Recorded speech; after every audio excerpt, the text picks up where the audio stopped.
আসসালামু আলাইকুম। আমরা এখন বাংলাদেশ ফুজি ফিল্ম এন্ডোস্কোপি যে সেন্টারটা আছে যেখানে রিপেয়ার হয় সেই সার্ভিস সেন্টারের সামনে আমরা ভিতরে যাচ্ছি ইনশাআল্লাহ। আসুন।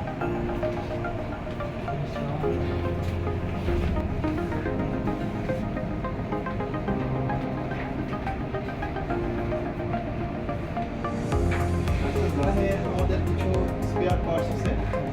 আমাদের সার্ভিসের জন্য কখনো কোনো বাইরে নিয়ে যাওয়া দরকার হয় না। বাংলাদেশেই আমাদের ট্রেন্ড 8জন ইঞ্জিনিয়ার আছে, তারা কাজ করে এবং এখান থেকে আমরা স্পেয়ার পার্টস ইউজ করতেছি এবং আমাদের প্রয়োজন হলে যে কোনো ধরনের সার্ভিস আমরা এখানেই করে থাকি। আমাদের জাপান বা সিঙ্গাপুরে আমাদের স্কোপ পাঠাতে হয় না। তো এখানে একটু আসেন। এটা হলো আমাদের ড্রাইং চেম্বার। এখানে অনেকগুলো স্কোপ আমরা ড্রাইং করছি। মোটামুটি বেশ কিছু স্কোপ আছে এখানে ড্রাইং করা হচ্ছে। এবং এখানে আমাদের স্কোপের টেনশন যেগুলো টেনশন ইয়ে করা হচ্ছে উনি এটার ব্যাপারে একটু দেখান।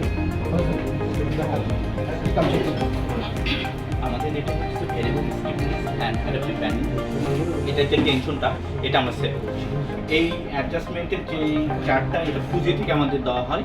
ফুজি আমাদের যেই চার্ট দেবে যে এই প্রতিটা স্টেপে 1 2 3 এখানে একটু দেখলেই দেখতে পাবেন। এখানে 1 2 3 ক্যামেরা থেকে নিয়ে আসেন 1 2 3 এখানে সেট করা আছে। এটাতে প্রতিটা স্টেপে যেন স্টিফনেস সেম থাকে। যদি আমি চেঞ্জ করি পুরাতন থেকে যে এগুলোর জন্য যে স্টিফনেস চেঞ্জ যদি না হয়, ডক্টরদের যেন কাজ করতে সমস্যা না হয়, এই জন্য এখানেই আমরা সব কিছু অ্যাডজাস্ট করি এবং এই টেনশন মিটার দ্বারা আমরা এটাকে পরিমাপ করি যে এই টেনশনটা যে বেসিক প্রিন্সিপাল বা ওই ক্রাইটেরিয়া ওটা মুখ্য আছে।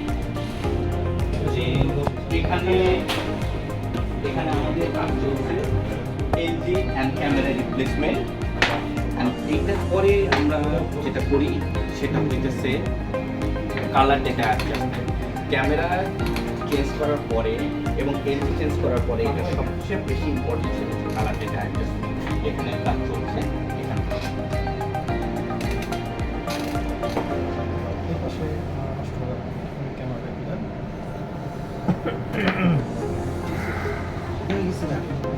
এখানে ভেগামিটার আছে, ওখানে মানে কালার ডেটাগুলো সবগুলো সেট করা হয় যে কোন কোন ডেটা থাকবে এই ভেগামিটার আমরা দেখছি।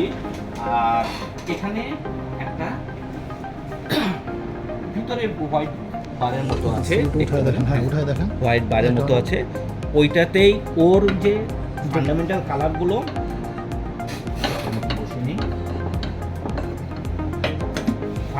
কালারগুলো এখানে সবগুলো ফুজির এই জিগুলো সবগুলো সে দেখবে।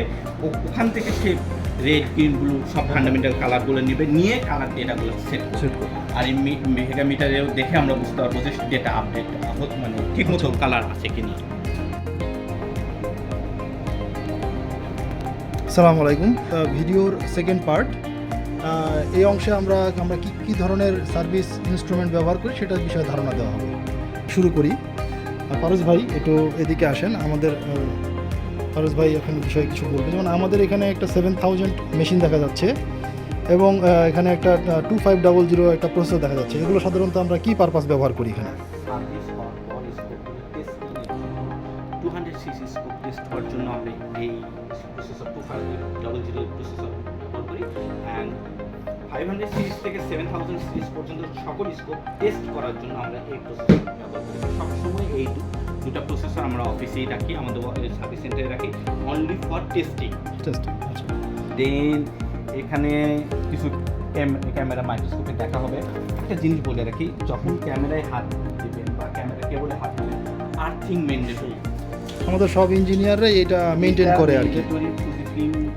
একদম রিকমেন্ডেড। এটা ছাড়া আমরা কখনোই ক্যামেরাতে হাত দিই না।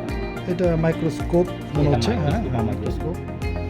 আর এখানে টুকটাক ছোট ছোট কিছু ইনস্ট্রুমেন্ট আছে এবং এখানে গ্লু আছে।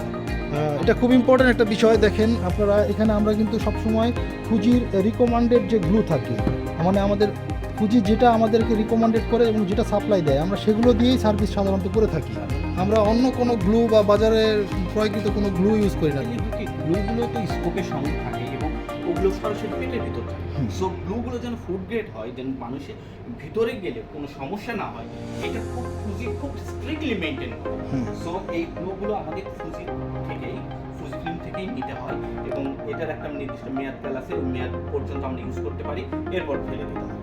এটা এবং ফুজিতে আমাদের যখন আমরা নিব কতদিন আছে সব মানে টাইম টু টাইম রিপোর্ট করতে হয় যে আমার কোনো টাইম এই আছে, এই সময় নেই, তখনই আমাদেরকে টাইম শেষ ফেলে দিতে হয়।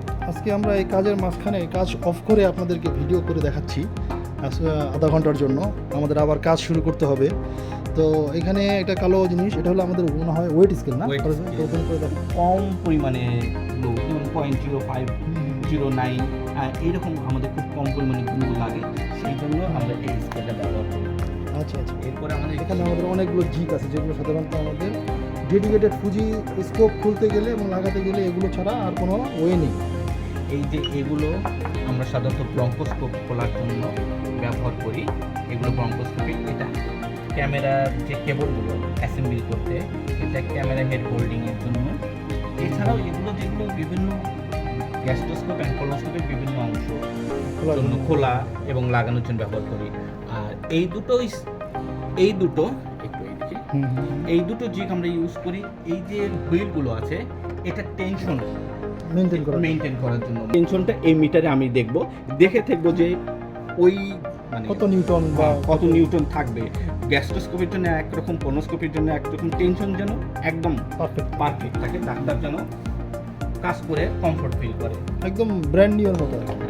যে কন্ডিশনে স্কোপ ম্যানুফ্যাকচারিং হয় ঠিক ওই কন্ডিশনে আমরা আবার নিয়ে ওইটা আবার আমরা ডেলিভারি দিই আফটার সার্ভিসের পরে আর কি। এগুলো হচ্ছে সেখানে বিভিন্ন ধরনের জিক আছে। এগুলো সাধারণত স্ক্রু টাইট দিতে ইউজ হয়, যে মানে স্ক্রু বা বিভিন্ন হুইলগুলো যেন ঠিক ইয়াতে থাকে, নিউটনে থাকে।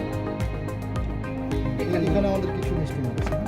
এখানে যে ভেগামিটার আছে, colour bar adjustment, tension, adaptive banding tension meter. আমাদের এখানে একটা পিসি আছে। টাইম আমাদের ফুজিকে জানাতে হয়। সো আমি যদি এখন একটা পার্টস কোনো স্কোপে লাগাইলাম, সেটা ফুজি ওভারটেক হবে প্রথম কথা। এটা আমাকে আবার এই সিরিয়াল নাম্বার, মডেল নাম্বার দিয়ে আমাকে ফুজিকে জানাই দিবে আমার এই স্কোপটা নষ্ট, আমি তাতে এই পার্টসটা লাগাচ্ছি। তারপরে যেটা হবে যে আমি লোকাল বাজার থেকে কোনো কিছু কিনতে পারবো না। এটা আমাদের ফুজি খুব, এবং এটা মানে একটা তথ্য একদম ভান্ডারে থেকে যায় যে কোন স্কোপ কতবার রিপেয়ার হয়েছে এবং কি কি চেঞ্জ করা হয়েছে, মানে টোটাল ডাটাটা শুধু বাংলাদেশে না, এটা জাপান পর্যন্ত জানতে পারে আর কি এর মাধ্যমে। এই জন্যই আমাদের র্যান্ডমলি লাগে। ওকে, ধন্যবাদ সবাইকে। আসসালামু আলাইকুম।